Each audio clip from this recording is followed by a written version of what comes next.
Indian cinema చరిత్రలో మీరు ఏ role తీసుకున్నా, ఏదైనా తీసుకోండి, ఒక హాలీవుడ్ స్టైలిష్ గ్యాంగ్స్టర్ ఆ రోల్ తీసుకోండి, లేకపోతే పురాతన కాలం ఒక హిస్టారికల్ రోల్ ఆ రోల్ అయినా తీసుకోండి, లేకపోతే నిన్న చూపించినట్టు ఒక దేవుడి రోలు శ్రీరాముడు రోల్ కానీ, ఆంజనేయ స్వామి రోల్ కానీ, ఈవెన్ అయ్యప్ప స్వామి రోల్ అయినా సరే, ఏ రోల్ అయినా తీసుకోండి, యు నేమ్ ఇట్, మీ ఇష్టం ఏదైనా తీసుకోండి. రామ్ చరణ్ గారు సునాయాసంగా ఫిట్ అయిపోతారు అనడానికి నిన్న గ్లింప్స్ అయితే ఒక బెస్ట్ ఎగ్జాంపుల్. నాకు చూసినంతసేపు గైస్ అసలు అంటే అక్కడ మనకు ఆంజనేయ స్వామి కనిపించలేదు, ఆంజనేయ స్వామి రిఫరెన్స్ లేదు, కానీ అక్కడ ఆంజనేయ స్వామి మనకేంటంటే ఏదో దర్శనం అయిపోయినట్టు అనిపించింది నాకైతే.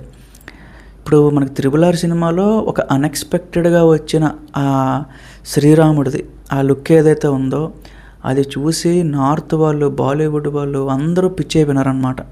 సో సేమ్ తరహాలో కరెక్ట్గా 2 సంవత్సరాల తర్వాత ఇప్పుడు పెద్ది అనే సినిమాలో నిన్న రిలీజ్ అయిన గ్లింప్స్కి సంబంధించి ఆంజనేయ స్వామితో పోలిస్తున్నారు, ఆంజనేయ స్వామితో కంపేర్ చేస్తున్నారు.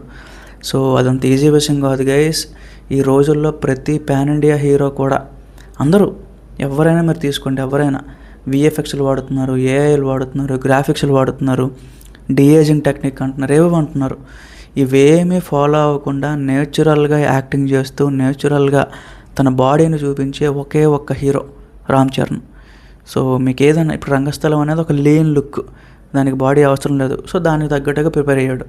వినయ విజయరామకు మళ్ళీ కావాలి, అలా ఒకలా ప్రిపేర్ అయ్యాడు. మన RRRకి కంప్లీట్గా స్ట్రెచ్ వచ్చేటప్పుడు ఒక షేపులు కనిపించేటట్టు ఉండాలి, దానికి ఒకలా ప్రిపేర్ అయ్యాడు. గేమ్ చేంజర్లో కూడా కొంచెం ఫిట్గా కనిపిస్తాడు. ఇప్పుడు ఇందులో కుస్తీ రోల్ అనగానే మళ్ళీ ఎక్కువ మజిలంతా కనిపించాలి. అసలు సాధ్యమేనా చెప్పండి? ఇప్పుడు మనమే ఒక నెల రోజులు కరెక్ట్గా మేనేజ్ చేయలేమేమో, అలాంటిది ఆ మనిషి అసలు ఎలా మెయింటైన్ చేస్తున్నాడు, అసలు ఎలా, నాకైతే నిజంగా అర్థం కావట్లేదు. సో ఇంకా అప్కమింగ్ మనకి తెలియట్లేదు కానీ గైస్ బయటకు రిలీజ్ చేయట్లేదు.